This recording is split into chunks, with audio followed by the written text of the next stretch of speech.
من الشيطان الرجيم. بسم الله الرحمن الرحيم. الحمد لله الذي هدانا لهذا وما كنا لنهتدي لولا أن هدانا الله.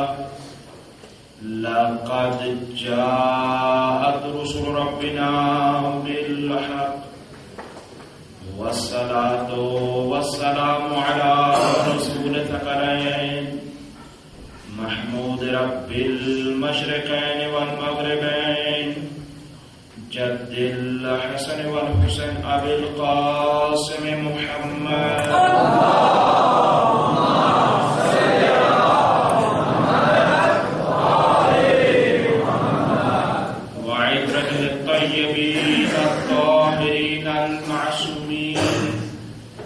لا سيما الإمام المبين والكافر حسين وغياث المضطر المستقيم حجة الله على المخلوقين ووارث الأنبياء والمرسلين المنتظر المهدي.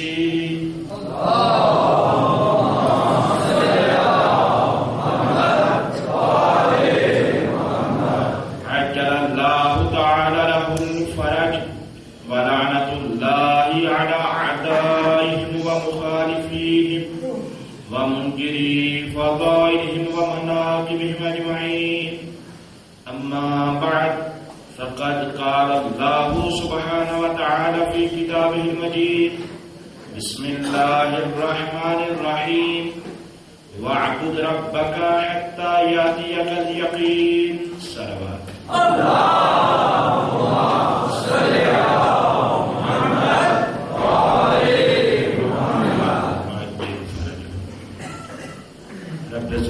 سے ہمیشہ فطرت پروردگار عالم آپ سب کی نیک حاجات کو پورا فرمائے، اور جہاں کہیں بھی ذکر اہل بیت ہو رہا ہے پروردگار عالم تمام تر ذکر کرنے والوں، ذکر سننے والوں کو، اہتمام کرنے والوں کو اپنی حفظ و امان میں رکھیں.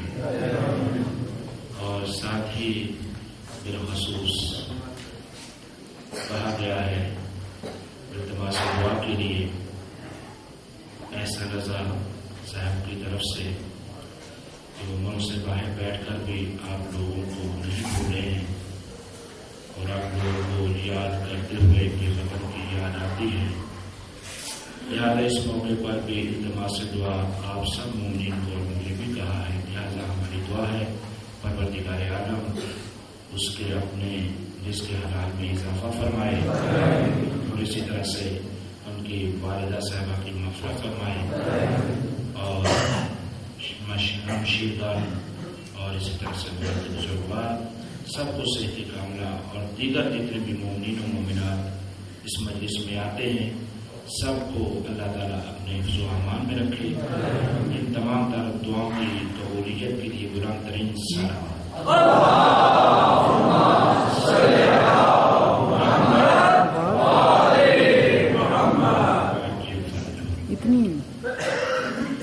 کیونکہ یہ محرم میں نے ابھی ایک لفظ بولا ہے، واقعاً ایسی چیز ہے کہ یہ شیعہ قوم ایسی ہے کہ اپنے علاقے سے باہر عیدیں کر لیتے ہیں. بہت سارے لوگ ہیں جو بقرہ عید اپنے وطن کرنے نہیں جاتے، صرف یہ سوچ کر رک جاتے ہیں کہ ہم محرم اپنے علاقے میں کریں گے. یعنی یہ سوچتے ہیں، اور اس اعتبار سے کہ عیدوں پر شاید اتنا وطن یاد نہیں آتا جتنا اس محرم میں ہر مومن کو اپنا وطن یاد آتا ہے. چاہے وہ چھوٹا علاقہ ہو، چاہے وہ بڑا علاقہ ہو، ہر مومن کو اپنا علاقہ یاد آتا ہے.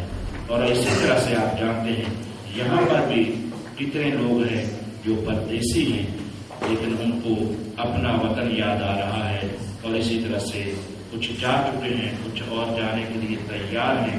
سب جگہوں پر ایسا ہوتا ہے، اور صرف یہ تاثیر اس غم کی ہے اور اس بات کی ہے کہ کم سے کم ہم اپنی خوشیاں چھوڑ کر اس غم کو منانے کے لیے اپنے وطن کو ضرور جائیں گے۔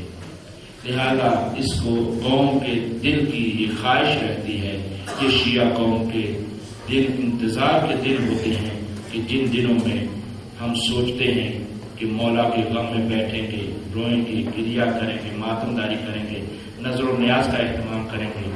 دیکھیں، جو بھی عزاداری کے حوالے سے کوئی بھی کام کرتا ہے، چاہے کوئی چھوٹے سے چھوٹا ہی ظاہری طور پر نظر کیوں نہ آئے، حتیٰ کہ جن کو ہم کچھ نہیں سمجھتے ظاہری طور پر، جبکہ ہو سکتا ہے وہی سب سے بڑا کام ہو، سبیل لگانا یہ اپنا کام ہے، نظر و نیاز کا کام کرنا اپنا ہے، یہ باہر کھڑے ہو کر یہ ڈیوٹی انجام دینا یہ اپنا کام ہے، ہر ایک کا اپنا اپنا حصہ ہے۔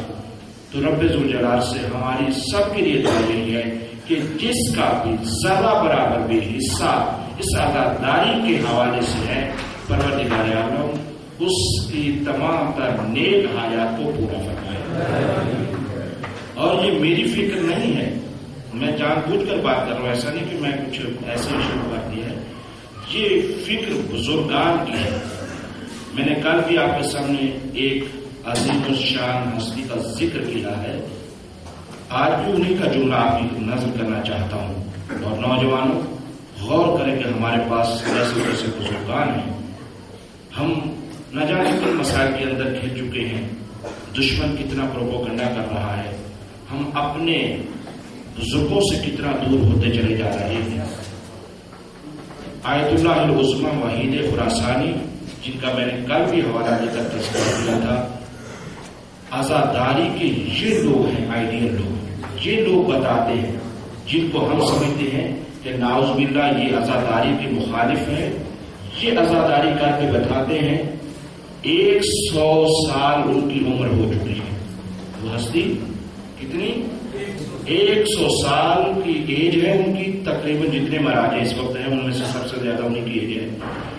100 سال عمر پانے والا ضعیف الانسان، جس کی عمر اتنی ہو چکی ہے، ضعیف ہو چکے ہیں، جب شہادت جناب سیدہ آتی ہے وہ شخصیت گرمی ہوتی ہے، اور اس گرمی کے موسم میں ننگے پاؤں چل کر بیوی کے حرم میں آتے ہیں۔ یہ ہے عزاداری۔ عزاداری ہمیں دشمن نے کہاں سے لے جا کر کہاں کھڑا کر دیا ہے، علماء کے خلاف کر دیا، مراجع کے خلاف کر دیا ہے۔ آپ سوچ سکتے ہیں، ہمارے بھی بزرگ ہیں، ہم نوجوان ہوتے ہیں، ماتم کرتے ہیں، لیکن ذرا سے ضعیفی ہو جاتی تو ہم ہلکا کے ہاتھ پہ آ جاتے ہیں، لیکن وہ بوڑھا انسان واقعی سوچ نہیں سکتا۔ 100 سال ایج ہے ان کی، اور 100 سال یہ ایک برکت ہے، اس علم کی برکت ہے۔ کسی یونیورسٹی کا آپ لیکچرر مجھے دکھائیے جو 100 سال کا ہو، یہاں پڑھے لکھے حضرات بیٹھے، کسی بڑی سے بڑی یونیورسٹی ہو پوری دنیا کے اندر میرا چہرہ ہے، اور وہ ہستی آج بھی وہاں بیٹھ کر مسجد اعظم میں درس خارج دے رہے ہیں، اور جتنے اوقات بڑے بڑی عقلیں جمع ہیں وہاں پر پڑھے لکھے، وہ سب آ کر ان کے پہلو میں بیٹھتے ہیں۔ یہ اس علم کی برکت ہے۔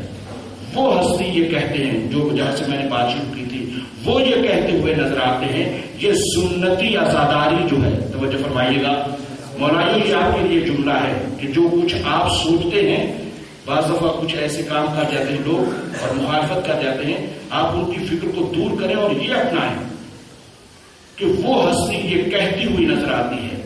آیت اللہ العظمی آئے وحید خراسانی اپنے درس خارج میں جو محرم سے پہلے درس دیتے ہیں محرم کے حوالے سے، اور اس میں انہوں نے کہا ہے، اگر چاہیے تو جو سمجھنے والے فارسی میرے پاس آئے میں انہیں کلپ بھی دکھا سکتا ہوں، لیکن میں ڈائریکٹ یہ الفاظ میں نے سنے، اس درس میں میں خود بھی تھا، اس میں انہوں نے کہا تھا کہ یہ سنت عزاداری کے اندر کسی قسم کی کمی یا زیادتی یا اس کو کسی طرح سے چینج کرنا، تبدیل کرنا اور اس کے اوپر اعتراضات کرنا، اس کو کم کرنا، توجہ فرمائیں گے، اس کے اوپر کسی طرح کی آنچ آنے دینا، یہ ایسے ہی ہے جیسے خاتم النبیین کی کمر کو توڑنا ہے۔ اللہ اکبر، یہ ایک فقیہ کی نظر ہے، ایک فقیہ کی سوچ ہے۔ وہ یہ کہتے ہوئے نظر آتے ہیں کہ اس عزاداری کو محفوظ کرو۔ کسی بزرگ کا قول یہ ہے، جو اتنا بڑا انقلاب آیا ان کا قول یہ ہے کہ ماں ہر چیز کے دائم ہمیں محرم و سفر ہے، ہمارے پاس جو کچھ ہے اس محرم اور سفر کا نتیجہ ہے، لہذا اس عزاداری کا تحفظ کریں، اس عزاداری کو محفوظ کریں۔ آپ جس طرح سے بس کچھ مسائل کا خیال رکھنا ضروری ہوتا ہے، باقی آپ کی جو عزاداری ہے وہ قابل قبول ہے، یا آپ یا حسین کرتے قبول ہے، ماتم کرتے قبول ہے، سینہ زنی جس انداز سے کرتے قبول ہے، بس یہ ہے کہ اس کو خرافات سے بچا کے رکھنا ہے، یہی عزاداری محفوظ ہے، یہی آپ کی ضمانت ہے، یہی جناب سیدہ کو چاہیے، یہی رسول خدا کو چاہیے۔ تو اس اعتبار سے انشاءاللہ تعالیٰ ہماری کوشش ہونی چاہیے ان آزاداریوں کی حفاظت کی جائے۔ درود پر محمد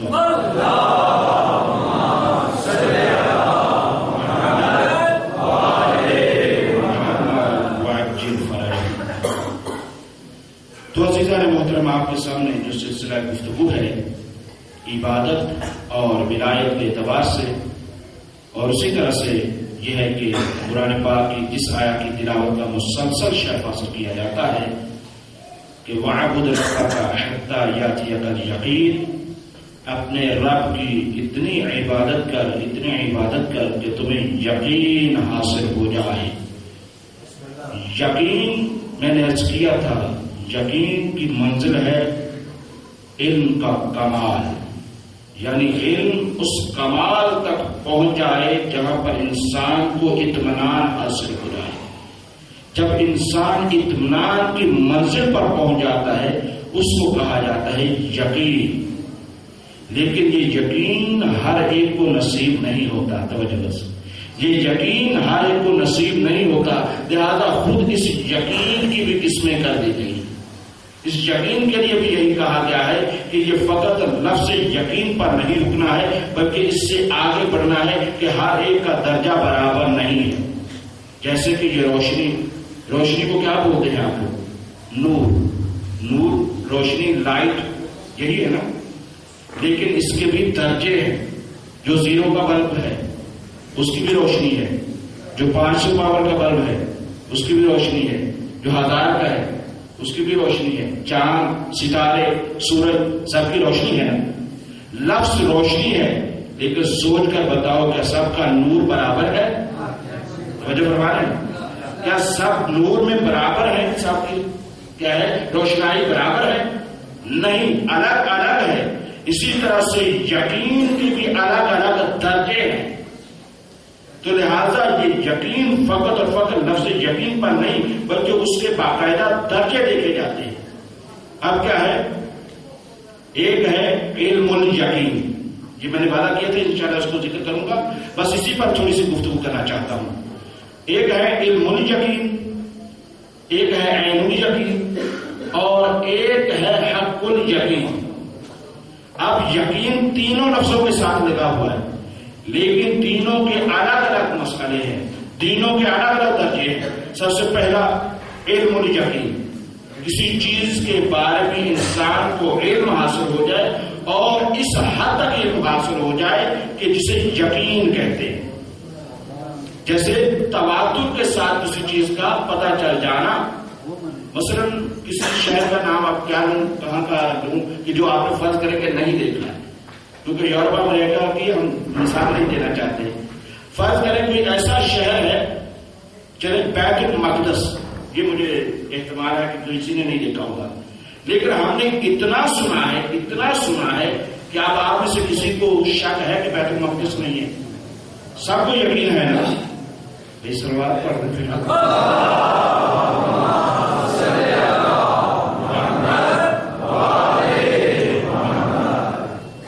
سردی کو زیادہ تو نہیں لگ رہی؟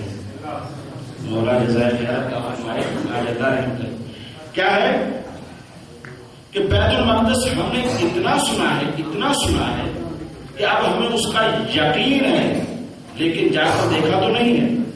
تو یہ ہمیں علم ہے کہ ایک مقام ہے جس کا نام ہے بیت المقدس۔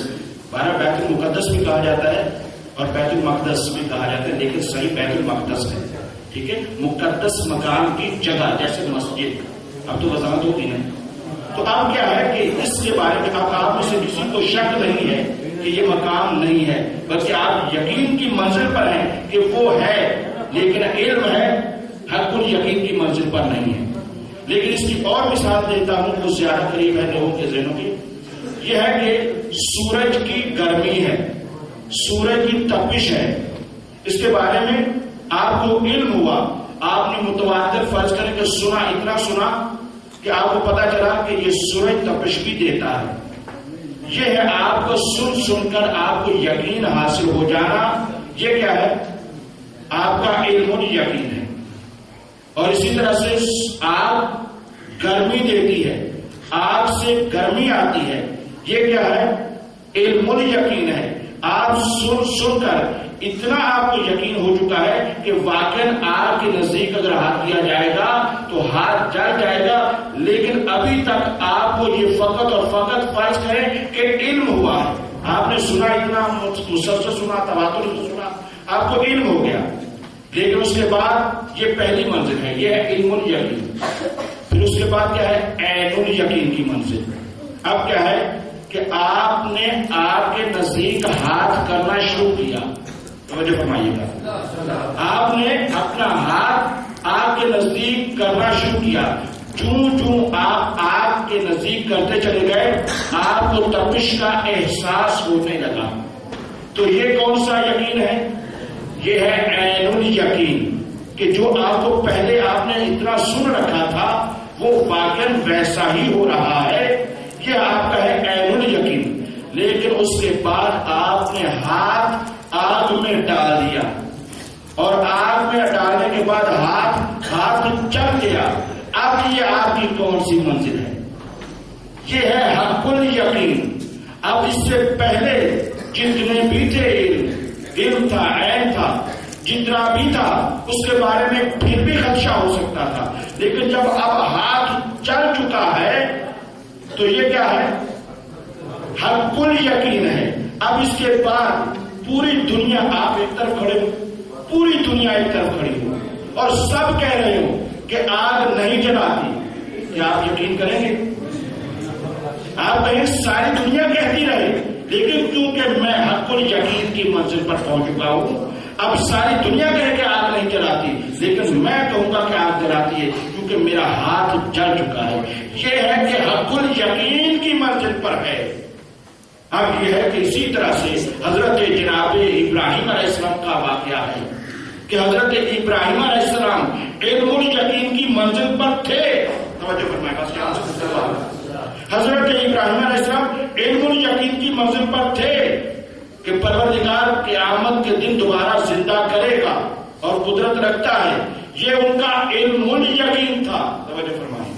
اسی وجہ سے کہہ دیا کہ پروردگار کیفا یحیی الموت، اے پروردگار تو کیسے مردوں کو زندہ کرے گا؟ تو پروردگار کی طرف سے کیا آواز ہے؟ انبتو میں، اے ابراہیم کیا تو ایمان نہیں کرتا؟ کیا تجھے ایمان نہیں ہے؟ فرمایا لیطمئن قلبی، میں اپنے اطمینان کے لیے یہ کر رہا ہوں، مجھے سکون چاہیے، مجھے یقین کی منزل چاہیے کہ جہاں کے بعد میں حق الیقین کی منزل پر پہنچ جاؤں۔ اور اس کے لیے کیا کیا گیا؟ حضرت ابراہیم علیہ السلام کو کہا گیا کہ ایسا کرو کہ 4 پرندے اکٹھے کرو اور ان کا گوشت بناؤ، اور گوشت بنانے کے بعد ان کو پہاڑوں کے الگ الگ چوٹیوں میں رکھو اور پھر ان کو آواز دو۔ یہ سارا قرآن کا واقعہ ہے، کہا ان کو آواز دو، اور پھر ایسا ہی کیا گیا۔ تو اب یہ ہے کہ دوبارہ جب حضرت ابراہیم علیہ السلام نے یہ کام کیا، جس کے نتیجے میں یہ کام کرنے کے بعد حق الیقین کی منزل پر پہنچے، یہ ہے جناب ابراہیم علیہ السلام جو پروردگار عالم سے لیکن پہلے انتظار کرتے ہوئے یہ نظر آتے ہیں کہ پروردگار تو کس طرح سے مردوں کو زندہ کرے گا۔ اور توجہ فرمائیں گے، ہم کیوں کہتے ہیں ہمارے ائمہ باقی انبیاء سے افضل ہے؟ اس کی وجہ یہ ہے کہ حضرت ابراہیم ہے، شیخ الانبیاء ہے، یہ وہ نبی ہیں کہ جن کی سنت آج بھی باقی ہے، جن کی سنت ابراہیمی ہے۔ 10 چیزیں ہیں، بہرحال وہ ممبر سے گنوا بھی بات چیزیں نہیں سکتا، 10 چیزیں ہیں جو شریعت اسلام کے آنے کے بعد باقی شریعتیں منسوخ ہوئی، لیکن یہ شریعت باقی رہی۔ یہ شیخ الانبیاء ہے، لیکن اس کے باوجود بھی کہہ رہا ہے پروردگار تو دکھا۔ اب اس کا مطلب یہ ہے کہ اس مقام پر نہیں ہے، لیکن جس کو ہم امام مانتے ہیں وہ یہ کہتے ہوئے نظر آتے ہیں، میرے مولا فرماتے لوگوں کو شفر کرتا مستا تو یقینا، اے پروردگار تجھے یہ اتنا زیادہ تو نے مجھے یقین عطا کیا ہے کہ یہ کائنات کے سارے پردے ہٹا دیے جائیں۔ اللہ پوری کائنات کے جتنے یہ پردے ہیں سارے ہٹا دیے جائیں، علی کے یقین میں کوئی اضافہ ہونے والا نہیں ہے۔ علی اس مقام کا نام ہے جسے حق الیقین کہتے ہیں، جہاں پر پہنچ کر انسان اس مقام پر پہنچ جاتا ہے۔ یہ تھوڑی سی سخت باتیں ہیں، خطرناک بھی باتیں ہیں کہ خدا خدا رہے علی علی رہے، خدا خدا رہے علی علی رہے، اور یہ بہت باریک باتیں میں انشاءاللہ تعالی 8-9 محرم کی مجالس میں ذکر کروں گا اور فلسفانہ انداز میں ذکر کروں گا جس کو عام فہم بندہ بھی سمجھ سکے، اور روایات بھی پیش کروں گا۔ یہ میری طرف سے آپ کو دعوت ہے کہ آپ ان میں شریک جب ہوں گے اور وہی نتیجہ ہمارا عبادت اور ولایت کا ایک جو گہرا تعلق ہے اس کو آپ کی خدمت میں پیش کرنا ہے کہ جن لوگوں کی یہ سوچ ہے کہ عبادت کافی ہے یا ولایت کافی ہے، نہیں، دونوں چیزوں کا ہونا ضروری ہے۔ جب دونوں چیزیں ہوں گی اس کا نتیجہ جو نکلے گا وہ آپ کی خدمت میں مجھے انشاءاللہ تعالیٰ پیش کرنا ہے، اور ہمیں سفر کرنا ہے امام زمانہ تک، کیونکہ وقت کی ولایت امام زمانہ کے ہاتھ میں۔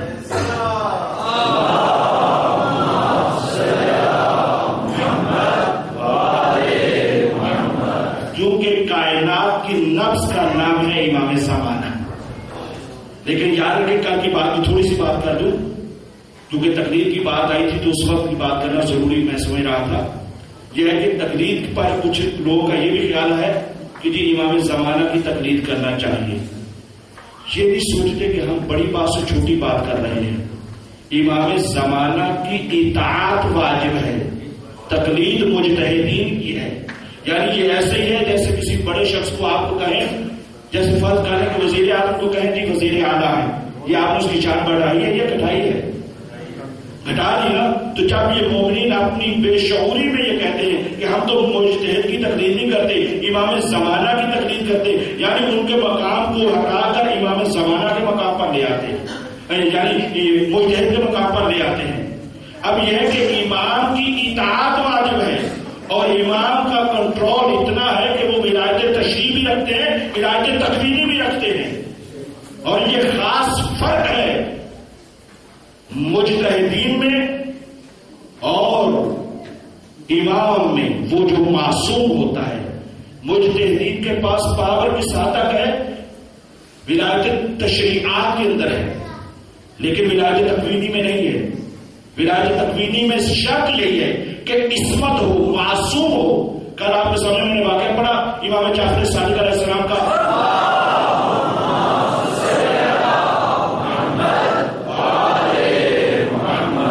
کہ امام نے کیا فرمایا تھا ہارون مکی کو؟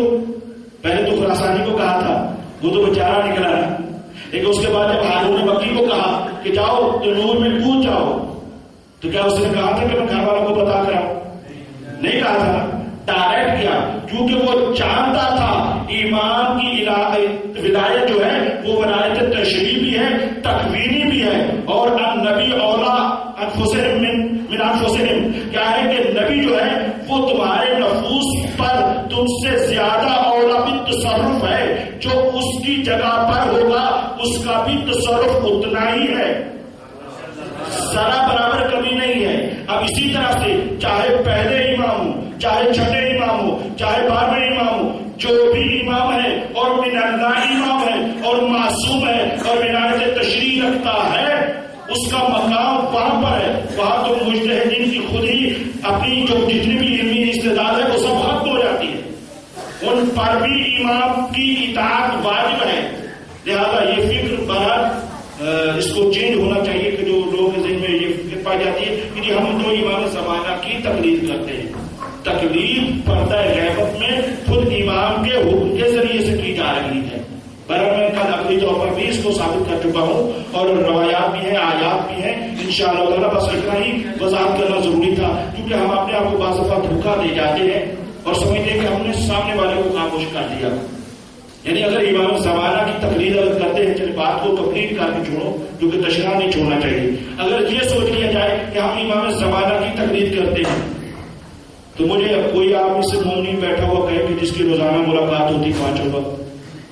ہم تو گناہگار ہی اتنے ہیں کہ امام زمانہ سب سے بڑی بدبختی تو ہماری یہی ہے کہ امام زمانہ بھی اس دنیا میں ہے اور وہ بھی ہے، لیکن اس کے باوجود ہم دنیا کی ہر چیز دیکھ رہے ہیں، حلال و حرام دیکھ رہے ہیں، نہیں دیکھ رہے تو اس ہستی کو نہیں دیکھ پاتے. تو اب یہ ہے کہ دیکھنا یہ ہے، بعض دفعہ تو یہ ہے کہ یہ علماء نے بتایا ہے. ہم کہتے ہیں امام پردے میں ہے، وہ تو ہمیں دیکھ رہے ہیں، ہم نہیں انہیں دیکھ پاتے. تو سوچ کر بتاؤ کہ امام پردے میں ہے یا ہم پردے میں ہیں. یعنی ہم پردے میں اتنے چلے گئے، ہماری آنکھوں پر پردہ پڑا ہوا ہے، وہ تو ہم کچھ دیکھ رہے ہیں، وہ پردے میں نہیں ہے. تو لہٰذا یہ ہے کہ بارہ جو کہا جاتا ہے کہ امام کی تقریر تو یہ ہے کہ آپ کی ملاقات ہوتی ہوگی، اور اگر ملاقات ہوتی ہے تو آپ مسئلہ بھی پوچھتے ہو ایسا کچھ. تو میں سمجھتا ہوں کہ اور نہ سے آج تو امیر غریب سے غریب کے آدمی میں ہم نے موبائل تو دیکھا ہے. اگر کسی کے پاس امام زمانہ کا کوئی موبائل نمبر ہو تو مجھے بھی دیجیے گا، ذرا میں بھی ڈائل کر کے مولا سے کہلوائے تو کر لوں. تو ہم اپنے طرف سے کیوں ایسے مسائل کو کھڑا کرتے ہیں؟ دیکھیں ہمارے مذہب کی حقانیت یہ ہے، میں بہت احتیاط سے بات کرنا چاہتا ہوں. حقانیت یہ ہے کہ دنیا والوں نے کہا کہ پیغمبر اس دنیا سے گئے اور امت کو بے سہارا چھوڑ کر چلے گئے، چاہے اپنی مرضی کر لو، جس کو دل چاہے بنا لو. لیکن ہماری واحد ہے یہ قوم جس نے کہا کہ نہیں، بلکہ پیغمبر نے اپنی پہلی دعوت ذوالعشیرہ سے لے کر آخری موقع تک اس امت کو بار بار بتایا کہ میرے بعد کون ہوگا، میرا جانشین ہوگا، میرا خلیفہ ہوگا، سب بتاتے رہے. اور حتیٰ کہ بعض وقت کہا جاتا ہے کہ لکھا ہوا دکھائیں. تو میں پلٹ کر یہ کہتا ہوں اگر کل لکھنے دیا ہوتا تو آج لکھا ہوا مانگ دینا.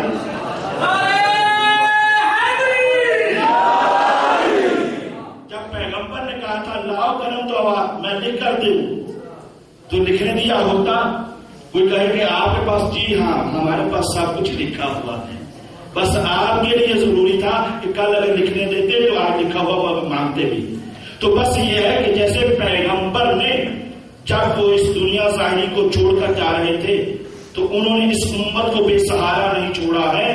اسی طرح سے جب پردہ غیبت میں نے کل بھی عرض کیا تھا، جب امام گئے ہیں اگر پیغمبر اس امت کو بے سہارا چھوڑ کر چلے جائیں تو جیسے نبی پر اعتراض ہوتا ہے ایسا ہی ہے نا کہ جیسے اگر نبی کے زمانے میں لوگوں کو مسئلے پیش آتے تھے جا کر پوچھتے تھے تو اگر بے سہارا چھوڑ کر چلے جاتے تو پھر کیا ہوتا؟ اعتراض نبی پر ہوتا نا. اگر اسی طرح سے آپ یہ سوچیں کہ امام زمانہ سمجھے ظاہری طور پر تشریف فرما ہے، سامرا میں موجود ہے، فرض کریں مکہ میں موجود ہے، سامنے ہے مسئلہ پوچھ لیا، لیکن اگر وہ سامنے نہیں ہے تو کیا اس کے بعد امت اتنی پڑھی لکھی ہو گئی ہے کہ ان کو سارے مسئلے آتے ہیں یا ان کو ضرورت ہے؟ جیسے امام زمانہ کے ظہور میں سب لوگوں کو مسائل کی ضرورت ہے، اسی طرح سے یہ ہے کہ ان کے پردہ غیبت میں بھی ضرورت ہے. تو جب پردہ غیبت میں بھی ضرورت ہے اور اگر ہمارا انتظام نہ کر کے جائیں تو نعوذ باللہ یہ امام پر ہاتھ پاتا ہے، کیونکہ ہماری ہدایت کا انتظام کرنا ان پر عقلی طور پر واجب ہے. جیسے خدا کیا ہے اس کا ہے ہماری ہدایت کرنا واجب ہے، ہماری طرف سے نہیں، کیونکہ وہ ہمارا خالق ہے، وہ ہمارا رب ہے. جیسے ہمارے کھانے پینے کا انتظام کرنا ضروری ہے اس خالق کے لیے، اسی طرح سے ہماری ہدایت کا انتظام کرنا بھی اس خالق کے لیے ضروری ہے. یہ ہدایت 12 عقائد کی گفتگو تھی لیکن میں نے یہاں پہ اتنا عرض کر دیا. اب یہ ہے کہ امام زمانہ پردہ غیبت میں جائیں اور اگر ہماری ہدایت کا اگر انتظام نہ کر کے جائیں تو یہ حرف امام زمانہ پر آتا ہے. لہٰذا اسی وجہ سے امام علیہ السلام جب پردہ غیبت میں گئے ہیں تو وہ صفات ذکر کر کے گئے ہیں، صفات بتا کر گیا ہے کہ یہ ہونا چاہیے، علم ہونا چاہیے، تقویٰ ہونا چاہیے، یہ ساری چیزوں کو بیان کر کے گئے ہیں اور صفت بیان کر کے گئے ہیں، نام نہیں. اور وہ کہے گا جی نام ہونا چاہیے تھا، نہیں کبھی یہ سنت الہیہ ہے کہ ضرورت کے تحت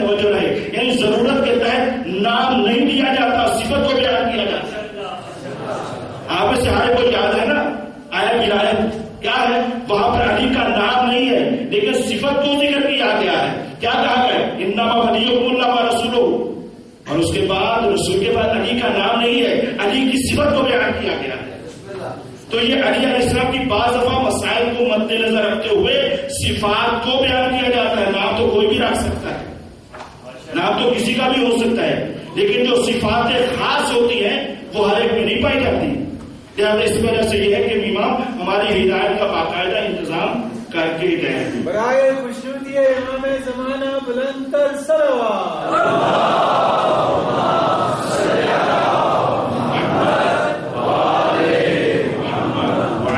فرج علی محمد، جزاکم اللہ۔ اور آج تھوڑی سی بات کریں، خوش گفتگو ہوگی نا چاہتا ہوں۔ آگے بات بڑھاتے ہیں ہمارے موضوع کی طرف۔ اتنا دیکھیں، یہ بریکٹ میں جو باتیں آتی ہیں نا، بعض لوگوں کے خیال میں یہ آتا ہوگا یہ موضوع نہیں تھا، یہ کیسے بیان کیا؟ کیا آپ بتائیں کہ اس کا تعلق عبادت کے ساتھ ہے یا نہیں ہے؟ میری جتنی بھی باتیں ہیں، آپ مجھ سے بات کریں کہ آپ نے جو آؤٹ ہو کر بات کی ہے، میں ثابت کروں گا میں اپنے موضوع میں بات کر رہا ہوں، لیکن اس کے باوجود میں یہ دعوے سے کہہ سکتا ہوں مائک بک اسٹال لگا ہوا ہے، آپ وہاں پہ جائیں، بڑے بڑے خطباء کے اشرے اٹھا کر دکھائیں، تیسری چوتھی مجلس کے بعد پتہ ہی نہیں کوئی خندق و خیبر شروع کر کے اپنا اشرم کرتے ہوئے، اور میں انشاءاللہ تعالیٰ جس موضوع پر چل رہا ہوں اسی موضوع کو لے کر آگے بڑھ رہا ہوں۔ صرف یہ ہے کہ جہاں پر جو ضرورت محسوس کر رہا ہوں اس کا بھی ربط ہوتا ہے باقاعدہ۔ میں نے ابھی گفتگو کی، مجتہد ولایت فقیہ کہا جاتا ہے، یعنی جس کو کنٹرول حاصل ہوتا ہے، کوئی ایک ہونا چاہیے۔ آج دشمن جو ہمارا خائف ہے وہ کس وجہ سے ہے؟ ہمارے پاس پاور کیا ہے؟ یہی مجتہد کی پاور ہے، جس کے ایک فتوے کے ذریعے سے برطانیہ جیسے اپنی کمپنیز لگائے ہوئے ان کو واپس خالی ہاتھ لوٹنا پڑتا ہے۔ فقط ایک فتویٰ آتا ہے، اور دشمن خائف جو ہے وہ شیعت کی اسی سپر پاور جو ان کے ہاتھ میں ہے وہ مرجعیت ہے۔ اور میں کبھی اس مسائل میں زیادہ تو نہیں بڑھنا چاہتا، لیکن ابھی تازہ آپ نے عراق کے مسائل دیکھے ہیں۔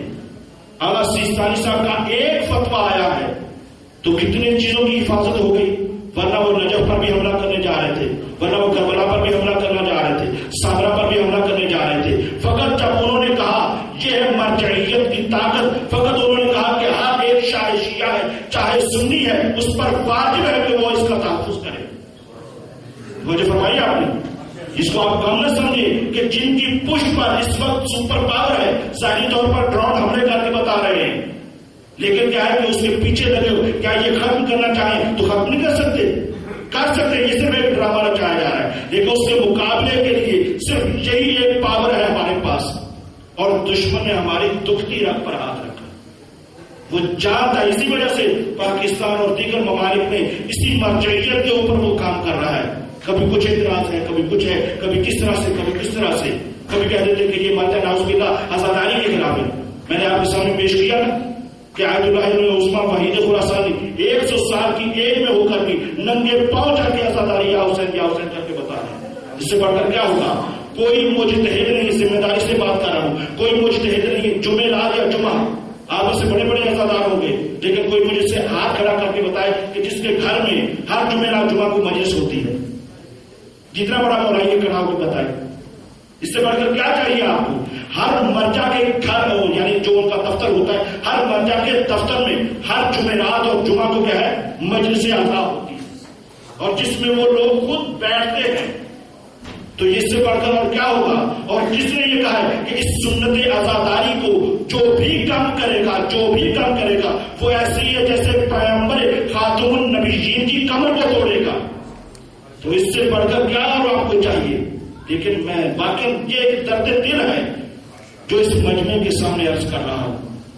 مجھے پروفیشنل تقریریں کرنا آتی ہیں، میں بہت کچھ سنا سکتا ہوں، خیبر سب کچھ الحمدللہ آتا ہے، لیکن میں سمجھتا ہوں کہ اس قوم کا جو وقت دیا جا رہا ہے اس کا احساس ہونا چاہیے، اس کی ذمہ داری ادا ہونی چاہیے۔ آپ عزادار گھر سے چلتے ہیں، کوئی 6 بجے چل رہا ہے، کوئی 7 بجے چل رہا ہے، کوئی گھر میں 1 بجے 2 بجے جائے گا۔ یہ جو ہر مومن 4-4 5-5 گھنٹے دے رہا ہے، کیا اس کی کوئی قیمت نہیں ہے؟ کیا اس کا کوئی مقصد نہیں ہے، ہدف نہیں ہے؟ اور اسی طرح سے امام حسین علیہ السلام نے جو اتنی بڑی قربانی دی ہے،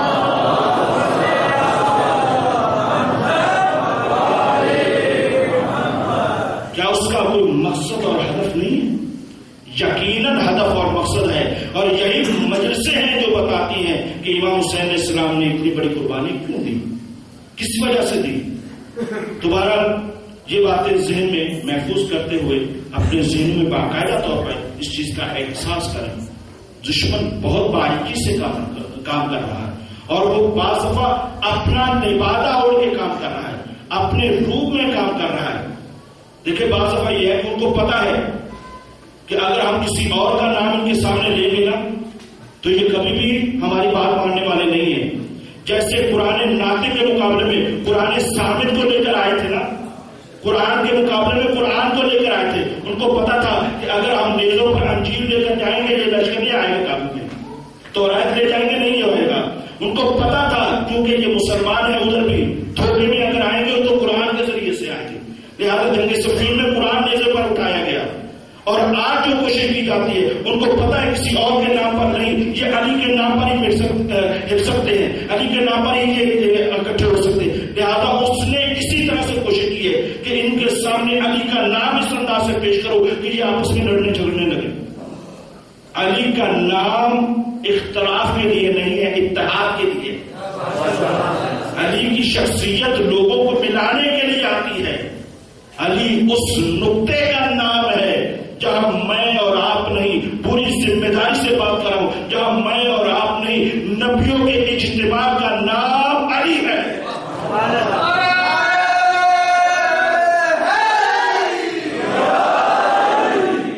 جہاں پر سارے نبی آ کر جس کی زیارت کر کے اپنے لیے ثواب سمجھیں۔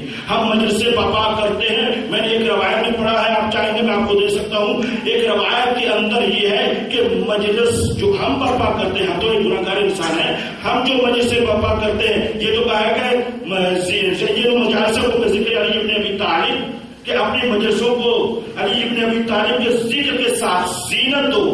یہ فقط اور فقط ہمارے لیے نہیں ہے بلکہ روایت کے یہ جملے ہیں۔ ایک روایت میں نے پڑھا کہ نبیوں کے لیے بھی یہی حکم ہے۔ اللہ اکبر! جب نبی بھی اکٹھے ہوتے ہیں ان کے لیے بھی یہی حکم ہے کہ زینو مجالسوں میں ذکر علی ابن ابی طالب، اے نبیوں، اے عیسیٰ، اے موسیٰ، اے زکریا، اے یوسف، اے یعقوب، اے یوسف، اے ابراہیم، اے اسماعیل، اے اسحاق، سارے نبیوں جب بھی اکٹھے ہو، جب بھی اکٹھے ہو ذکر علی کیا کرو اور اپنی مجلسوں کو زینت دو علی کے ذکر کے ساتھ۔ اور یہی وہ علی ہے جس کے بارے میں میرے مولا نے فرمایا، میرے مولا علی کے بارے میں پیغمبر نے فرمایا، علی وہ ہے کہ جس نے ہر نبی کی سرن مدد کی ہے۔ روایات بہت تسلسل کے ساتھ، تواتر کے ساتھ اور معتبر روایات میں یہ باتیں موجود ہیں کہ ہر نبی کی میرے مولا نے سرن یعنی کیا ہے پس پردہ ان کی کیا ہے مدد فرمائی ہے۔ اور پیغمبر فرماتے ہیں مجھ محمد کی علی نے مدد ظاہرا کی ہے۔ تو علی وہ ہے جو نبیوں کا ناصر ہے، علی وہ ہے جو نبیوں کی مجلسوں کی زینت ہے۔ اور جب نبیوں کی زینت ہے تو نبیوں کی امتوں کی زینت نہ ہوگا؟ نہیں فرمایا آپ نے؟ کیا نبیوں کی زینت نہ ہوگا؟ یقیناً ہوگا۔ تو بس آپ نے پہچانا کہ علی اس ہستی کو کہتے ہیں جہاں آ کر پوری کائنات سمٹ جائے۔ علی اس نقطے کا نام ہے جہاں پوری دنیا سمٹ جائے۔ اور علی یہ کہتے ہوئے نظر آتے انا عبد من عبید محمد، میں تو رسول کے غلاموں کا ایک غلام ہوں۔ اب پہچانو جہاں پوری کائنات سمٹ کر آئے اسے علی کہتے ہیں، جہاں پر جا کر علی سمٹ جائے اسے محمد کہتے ہیں، اور محمد جسے سجدہ کرتا نظر آئے اسے خدا کہتے ہیں۔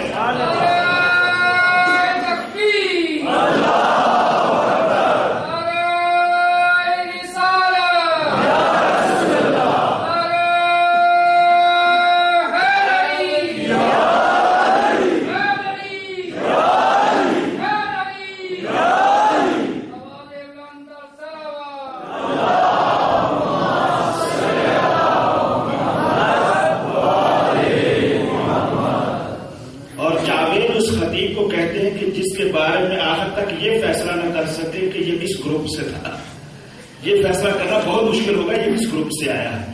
بہرحال یہ ہے کہ میں انشاءاللہ تعالی میرا نقطہ اجتماع ایک ہی ہے، یا علی یا حسین، بس یہ ہمارا اتحاد ہے، یہی ہمارا نعرہ ہے، یہی ہمارا سب کچھ ہے.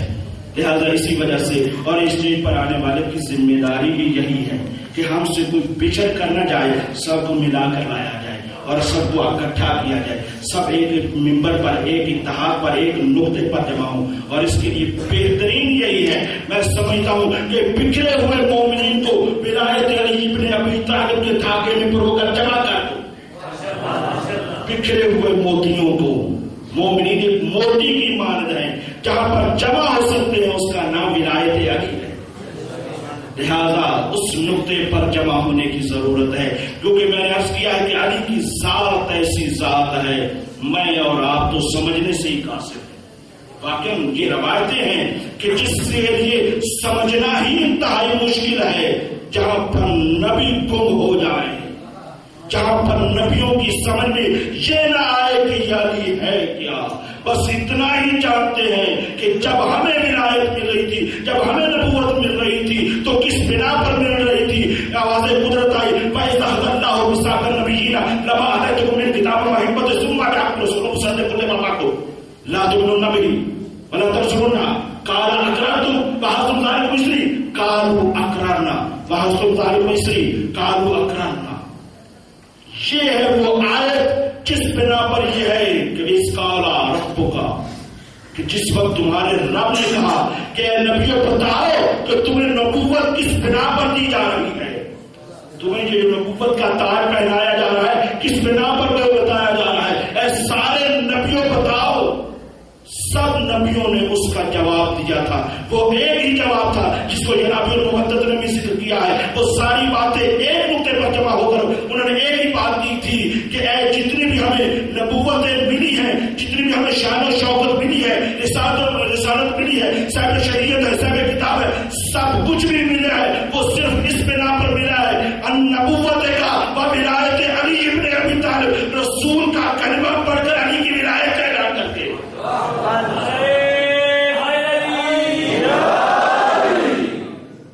محمد رسول اللہ پڑھنے سے، علی ولی اللہ پڑھنے سے ہمیں بس جن کے اس لفظوں کے ذریعے سے جن کو نبوتیں مل جائیں، جن کو تخت و تاج مل جائے، جس کو خلت مل جائے، جس کو رسالت مل جائے، جس کو امامت مل جائے، اس چیز کا نام جس کی وجہ سے ملے اس کو ایسی ساری زبان تشیع کے اندر امام علی کہتے ہیں. یہ اس ہستیاں ہیں انشاءاللہ تعالیٰ. میں نے کہا ہے جو آخری مجالس آئیں گی اس میں فضائل کی بھی انشاءاللہ تعالیٰ اس سے کئی حصے میں معراج ہوگی اور اس سے زیادہ ہوگی، اور وہ فضائل بیان کروں گا انشاءاللہ تعالیٰ جو میری زبانیں نہیں ہوں گے. میں نے وعدہ بھی کیا تھا میں وہ فضائل پڑھوں گا جو میرے مولا نے خود پڑھے ہیں، خود اپنی زبان سے. کیونکہ میں کیا بتاؤں گا کہ علی کیا ہے، علی بتائیں گے کہ میں کیا، علی بتائیں گے کہ علی کی شان کیا ہے، علی کی منزلت کیا ہے، دنیا سوچ بھی نہیں سکتی. تو انشاءاللہ تعالیٰ وہ آخری مجالس میں ذکر کروں گا. تو بس اتنا یہ ہے کہ تمام انبیاء کے اپنے اپنے مقام پر جو مقام ہیں، جو صفات ہیں، وہ ساری کی ساری جس مقام پر جمع ہو جاتی ہیں اسے ذات علی کہتے ہیں. اور علی کی ذات وہ ہے جو عبادت میں بھی انتہا میں ہے، ولایت میں بھی انتہا میں ہے. عبادت کا یہ عالم ہے کہ ایک مرتبہ جناب حضرت بلال روتے روتے آتے ہیں، دروازے آ کر آپ کہتے ہیں جناب سیدہ میں نے دیکھا ہے علی کی جان نکلنے والی ہے. کہاں دیکھا؟ کہا مسجد میں دیکھا ہے. کہا کیا ہو رہا؟ کہا نماز پڑھ رہے تھے.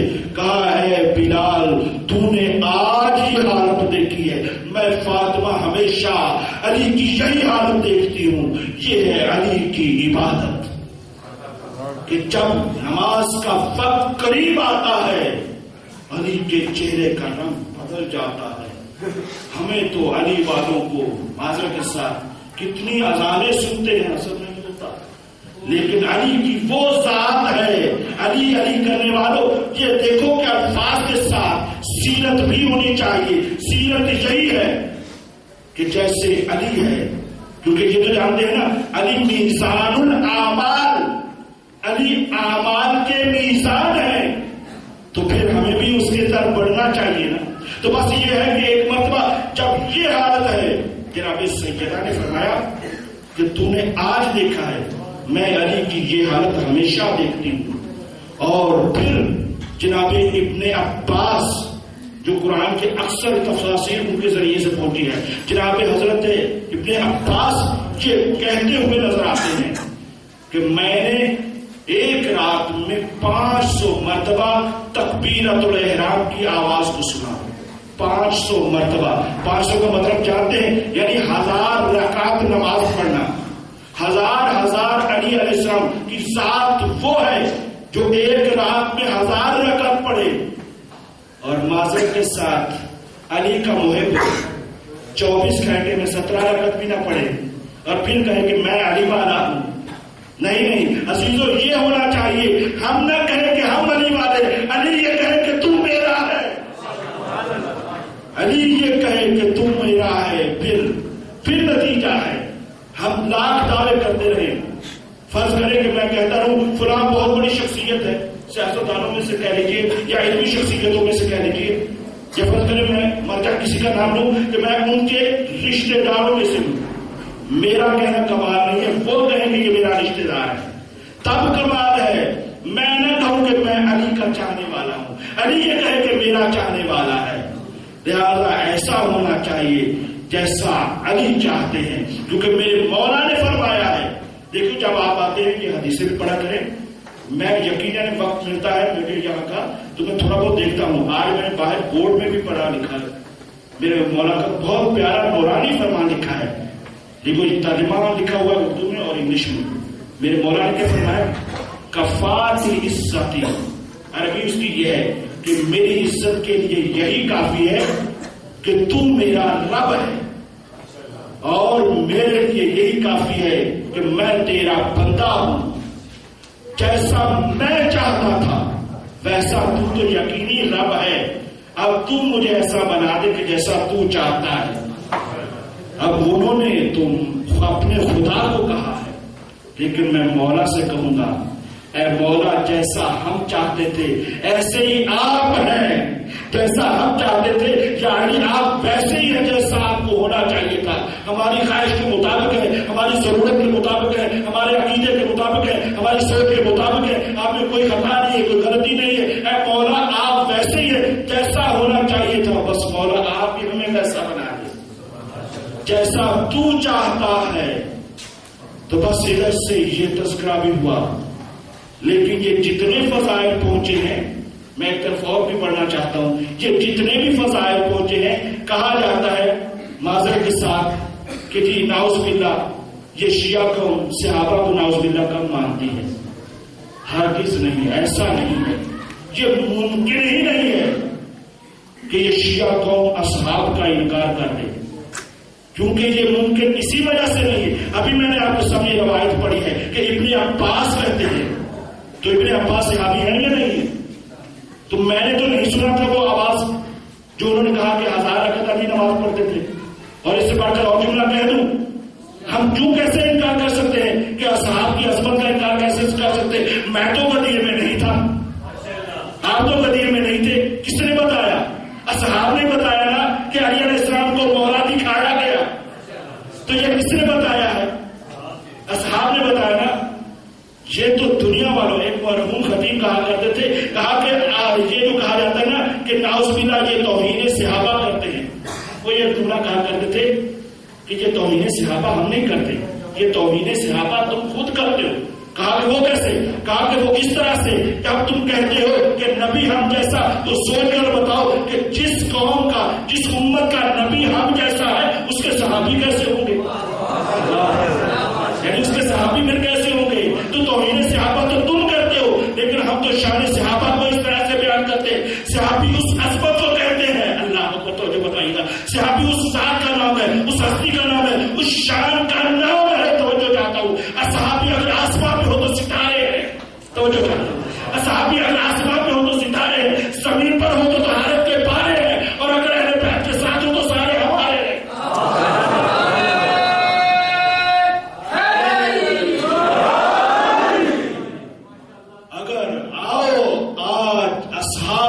ذکر ہو رہا ہے، آل کا بھی ذکر ہو رہا ہے، تو اگر تم صحابی کو مانتے ہو تو تب بھی آؤ.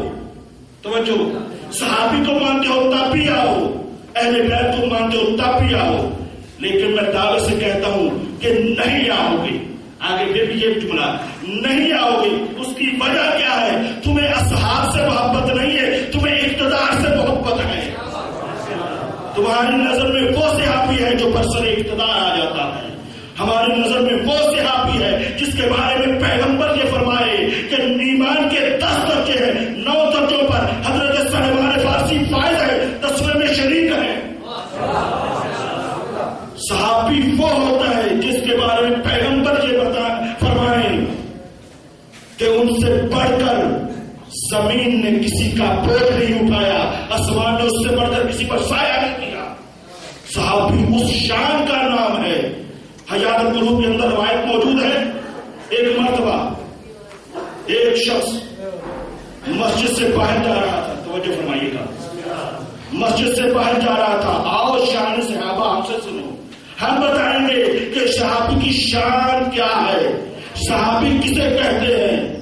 تو بس ایک مرتبہ ایک شخص باہر جا رہا تھا, دیکھا کہ سامنے سے ایک شخص آ رہا ہے. وہ شخص جو مسجد سے نکل رہا تھا پریشان تھا, جو مسجد کی طرف جا رہا تھا وہ نارمل تھا. پوچھا کہ کہاں گئے تھے؟ کہا میں مسجد میں گیا. کہا کون ہو؟ کہا میں شیطان ہوں. سنا آپ نے, کبھی کبھی شیطان مسجدوں میں بھی نظر آتے ہیں, کیونکہ اس کی وجہ یہ ہے کہ یہ میرے بات نہیں ہے, آپ کو پتہ کیوں مسکرائے, یہ تو قرآن نے کہا ہے. کیونکہ قرآن کے اندر شیطان نے یہی کہا تھا کہ میں صراط مستقیم پر بیٹھ جاؤں گا اور وہاں بیٹھ کر بہکاؤں گا. تو شیطان آپ کو سینما گھروں میں نظر نہیں آئے گا, کلبوں میں نظر نہیں آئے گا, انہی مسجدوں اور ایسی ایسی جگہوں پر نظر آئیں گے. تو بہرحال یہ ہے کہ شیطان مسجد سے واپس آ رہا. جب واپس آیا تو پوچھا کہ کیوں, کہاں کیا کرنے گئے تھے؟ کہا کہ میں گیا تھا وہاں پر ایک شخص, ایک لفظ کی ذمہ داری بھی ہے اور ایک لفظ پر توجہ کیجیے گا, بے ہی روایت پڑھنے جا رہا ہوں. وہ ایک الگ بات ہے کہ خدا حافظہ دے, سبھی کو دے اور ہمت دے, حوصلہ دے, یہ وہ روایت ہے. لیکن جا کر دیکھ لیے کہ میں ایسے نہ ہو تو آپ بتائیے گا. لیکن یہ روایت میں نے تقریباً 18 سال پہلے پڑھی. کتنے کم سے کم 18 سال. حیات القلوب کے اندر علامہ باقر مجلسی نے اس روایت کو لکھا ہے اور اس کے اندر یہ تذکرہ موجود ہے کہ یہ شخص جب باہر جا رہا تھا اور اس سے پوچھا گیا کہ کیا کرنے گئے تھے, کہا کہ ایک شخص نماز پڑھ رہا ہے, میں اس کو بہکانے کے لیے گیا تھا مسجد میں, اس کو بہکا کر تاکہ اس کی نماز ختم ہو جائے, چاہے وہ ریاکاری میں آ جائے یا کسی جگہ سے. تو کہا تو پھر کیا ہوا؟ کہا کہ میں اس کو نہیں بہکا سکا. پوچھا کہ کیوں نہیں بہکا سکا؟ کہا کہ وہ جو شخص نماز پڑھ رہا تھا نا, لیکن اس کے پاس ایک شخص سو رہا ہے, اس سوئے ہوئے شخص کی وجہ سے میں اس نماز پڑھنے والے شخص کو بہکا نہیں سکا. اتنی بات کر کے وہ شخص چلا گیا. اب یہ آنے والا یہ راوی یہ کہتا ہے کہ میں مسجد میں داخل ہوا, میں نے دیکھا ایک شخص نماز پڑھ رہا ہے, دیکھا کہ ایک شخص پاس سو رہا ہے. میں نے سوچا کہ جا کر دیکھوں تو صحیح یہ کون سی شخصیت ہے جو اس کے پاس سو رہی. جب میں نے جا کر دیکھا تو حضرت سلمان فارسی سو رہے. تو اس طرح سے پہچانو صحابی کی شان یہ ہے کہ جس کے ہوتے ہوئے شیطان کسی دوسرے کو بھی نہ بہکا سکے. صحابی کی یہ شان نہیں ہے کہ کبھی میرے اوپر بھی شیطان آ جاتا ہے, کبھی میں بھی بہک جاتا ہوں, کبھی میں بھی ٹیڑھا ہو جاتا ہوں, کبھی مجھے بھی کچھ مسائل ہو جاتے. اگر میں ٹیڑھا ہو جاؤں تو مجھے سیدھا کر دے گا.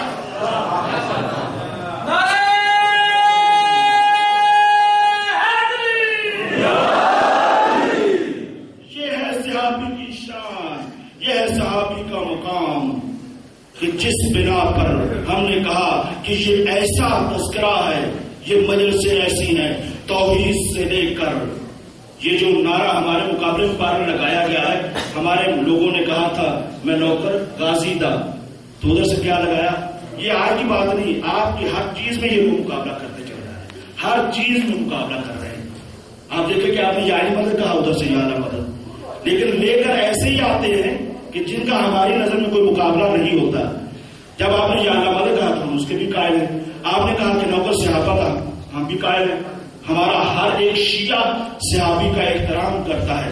ہم کسی صحابی کو برا نہیں کہتے, فرق یہ ہے کہ ہم کسی برے کو صحابی نہیں کہتے.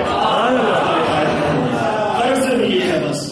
ہم کسی صحابی کو، پیغمبر کے صرف چند صحابی تو نہیں ہے، روایتوں کے جملے ہیں کہ غدیر کے مقام پر 1,24,000 صحابی تھے. تو ہم تو صاحب کا قصیدہ پڑھتے ہیں، آج ممبر سے پڑھ رہا ہوں، ہم تو صحابی کو مانتے ہیں کیونکہ مجھے پتا ہے کہ میں صحابی کی عظمت یہ ہے کہ اگر میں صحابی کا انکار کر دوں مجھے غدیر کا انکار کرنا پڑے گا، مجھے غدیر کا انکار کرنا پڑے گا، مجھے مباہلے کا انکار کرنا پڑے گا، مجھے عثمان مٹھی کا انکار کرنا پڑے گا، ولایت علی کا انکار کرنا پڑے گا. یہ جتنا جو کچھ بھی مجھ تک آیا ہے سب صحابہ کے ذریعے تو آیا ہے، صحابی تو لے کر آئے ہیں. تو یہ ہماری مجلس سے سب کا تذکرہ کرتی ہیں اور سب کو سلام پیش کرتی ہیں. یہ مجلسیں، اور پھر اسی طرح سے میں نے کہا ہے، میں نے بالخصوص تذکرہ کیا ہے اصحاب کا، اور کربلا اس مارکے کا نام ہے کہ جہاں پر فقط آل رسول تو نہیں کٹی، آل رسول کے تو اس گھر نہیں اجڑے، آل رسول کے فقط گلے تو نہیں کاٹے گئے، وہاں تو اصحاب رسول کے بھی گلے کٹے ہیں. روایت کے جملے ہیں 61 ہجری میں پیغمبر کا وصال 11 ہجری میں ہوتا ہے، اور یہ واقعہ کربلا 61 ہجری میں ہو رہا ہے، اور 61 ہجری کے باوجود 5 صحابی کربلا میں شہید ہوئے، 5 صحابی کربلا کے اندر شہید ہوئے ہیں. لیکن آج صحابی رسول کا میں مسائل پڑھنے جا رہا ہوں. اگر تو واقع نوکر صحابی دا ہے تو آ کر سن کہ نوکر صحابی نے کون سا وہ کارنامہ جان دیا. اساتذہ، مدینہ ہے، پیغمبر ہے، مدینے کی گلیاں ہیں. ایک دفعہ یہ پیغمبر جا رہے ہیں کہ ایک مرتبہ ایک بچے کو دیکھا اور اس بچے کو اٹھایا، اپنے زانوں پر بٹھایا اور اس سے پیار کرنے لگے. جب پیار کر رہے تھے کسی نے آگے بڑھ کر کہا، یا رسول اللہ، یہ جو آپ اس بچے سے پیار کر رہے ہیں یہ تو ہم نے دیکھا ہے آپ حسن و حسین سے پیار کیا کرتے ہیں، یہ تو اس طرح سے پیار کر رہے ہیں. میرے رسول نے فرمایا، کیا تو نے نہیں دیکھا جب میرا حسین مدینے کی گلیوں میں چلتا ہے یہ حسین کے قدموں کی خاک اٹھا کر اپنے سر پہ ڈالتا ہے، اپنی آنکھوں پہ لگاتا ہے. آپ سوچیں کہ یہ کون ہے؟ ارے یہ حبیب ابن مظاہر ہے، ارے یہ وہ رسول کا صحابی ہے، یہ وہ اہل بیت کا عقیدت مند ہے. اس طرح کا صحابی ہوتا ہے جس کو رسول بوسے دیتے ہوئے نظر آئے. آزادارو، یہی وقت گزرتا گیا، وقت گزرتا گیا. امام حسین علیہ السلام کربلا میں گر گئے.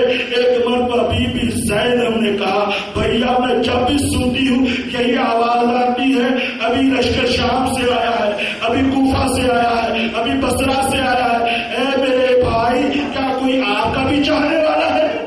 کوئی آپ کا بھی چاہنے والا ہے؟ کہا ہاں، میرے بچپن کا دوست حبیب ہے.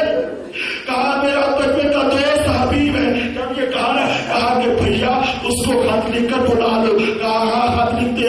امام حسین علیہ السلام نے خط لکھا، من الحسین الغریب الی رجل فقیہ. ارے امام کی نظر میں فقیہ تھا وہ، اس کو خط لکھ رہے ہیں اور یہ کہہ رہے ہیں حسین پردیسی کی طرف سے خط ہے، حسین پردیسی کی طرف سے خط ہے. خط مکمل ہوا. بی بی زینب نے کہا، بھیا خط لکھ لیا؟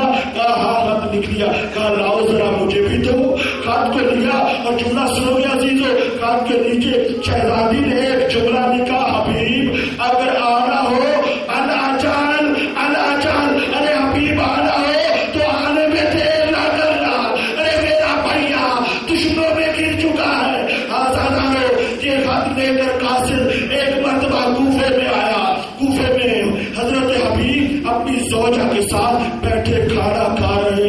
عرب کا ایک دستور تھا، کھانا کھاتے کھاتے اگر کھانا اٹک جائے تو سمجھتے تھے کوئی مہمان آنے والا ہے. اتنے میں ایک مرتبہ تکل بات ہوئی. کہا من انا باب، دروازے پر کون ہے؟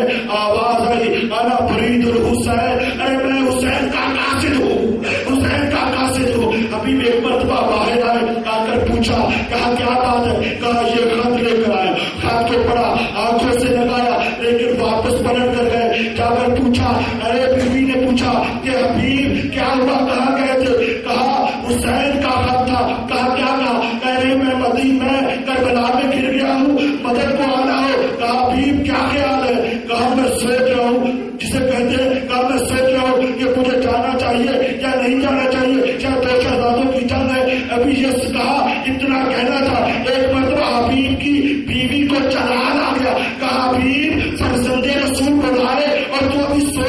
کہا مرحبا اے زوجہ، میں تو تیرا امتحان لے رہا تھا، تیرا مرحبا یہ کہنے کے بعد ایک مرتبہ باہر آئے اور آنے کے بعد غلام کو کہا یہ سواری لے کر فلاں جگہ پر چلا جا، میں وہاں پر پہنچ جاؤں گا۔ عزادارو یہ غلام سواری کو لے کر پہنچا، لیکن یہ حبیب بتاتے ہیں میں جب پہنچا تو ایک مرتبہ میں دیکھو پوری روایت کو پڑھنا چاہتا ہوں، مظلومیت سید شہداء کی دیکھیے گا کہ حبیب کہتے میں جو پہنچا میں نے دیکھا غلام گھوڑے سے یہ کہہ رہا ہے اگر میرا مولا نہ آیا، حبیب نہ آیا، میں تیرے اوپر سوار ہو کر میں حسین کی مدد کو جاؤں گا۔ حبیب رو دیے، ارے حسین پر یہ وقت آ گیا کہ بولا غلام یہ کہتے ہوئے نظر آئے، حبیب ادھر سے آئے، ادھر سے سب نے بڑھ کر ایک مرتبہ استقبال کیا، مرحبا کی آوازیں آنے لگی، مرحبا مرحبا۔ بی بی نے پوچھا کون آئے ہیں؟ بی بی فضہ نے بتایا حسین کے بچپن کے دوست حبیب آئے ہیں۔ یہ کہنا تھا ایک مرتبہ بی بی فضہ نے اور محمد کو بلایا، کہا میرے بچوں جاؤ ایک حبیب کی دائیں طرف کھڑے ہونا، ایک بائیں طرف کھڑے ہونا اور کہنا علی کی بیٹی سلام کہتی ہے۔ یہ کہنا تھا ایک مرتبہ حبیب منہ پیٹنے لگے، ماتم کر کے کہنے لگے اللہ نے وہ وقت آ گیا علی کی بیٹیاں ہم جیسے لوگوں کو سلام کرے، علی کی بیٹیاں ہم جیسے لوگوں کو سلام کرے۔ ارے دنیا ہم سے پوچھتی ہے آپ روتے کیوں ہیں؟ میں نے پہلے بھی جملہ پڑھا تھا پھر پڑھنا چاہتا ہوں۔ جناب سید الشہداء نے ایک مرتبہ جناب سکینہ کو بھی کہا، امام سجاد کو بھی کہا اور یہی کہا اے سید سجاد جب چھٹ کر واپس جانا، کیسے واپس جانا، جا کر میرے شیعوں کو سلام کہنا اور کہنا اے شیعتی ماما شربت فاسترونی، اے شیعوں جب بھی ٹھنڈا پانی پینا میری پیاس کو یاد کرنا، اے شیعوں میرے مولا نے آخری وقت میں تمہیں یاد کیا ہے، آج تم میرے مولا کو یاد کرو۔ بس یہ پورا صحابی ایک مرتبہ مقدم میں آیا اجازت لے کر جنم کی خوب جنگ کرتا جا رہا، لیکن ایک مرتبہ آواز دی مولا ادرکنی، حبیب کا آخری سلام۔ حبیب تفصیل سے زمین پر آئے، میرے مولا پہنچے، اتنے میں زہیر بھی پہنچے، زہیر نے پڑھ کر بس آخری جملہ، زہیر نے آخری جملہ کہا اے حبیب کوئی آخری تمنا ہو، سننا چاہتا کوئی آخری تمنا ہو تو مجھے بتاؤ، تمہاری وصیت پر عمل کروں گا۔ کہ اتنا کہنا تھا، حبیب کے آخری الفاظ سننا۔ ایک مرتبہ حبیب نے کہا آنا اسی کا بہذا رجل غریب، ارے میں تمہیں یہ حکم دیتا ہوں جب تک زندہ رہنا حسین پردیسی کو تنہا نہ چھوڑنا۔ میں کہوں گا حبیب ارے تیری حسرت انہوں نے خوب نبھائی، جب تک زندہ رہے کوئی حسین کی طرف نہ بڑھا، لیکن جب ساتھ مارے گئے تو کہیں سے نیزے آئے، کہیں سے تلواریں آئی، ارے رسول کا نواسا چھلنی ہو گیا۔ وَسَيَعْلَمُ الَّذِينَ ظَلَمُوا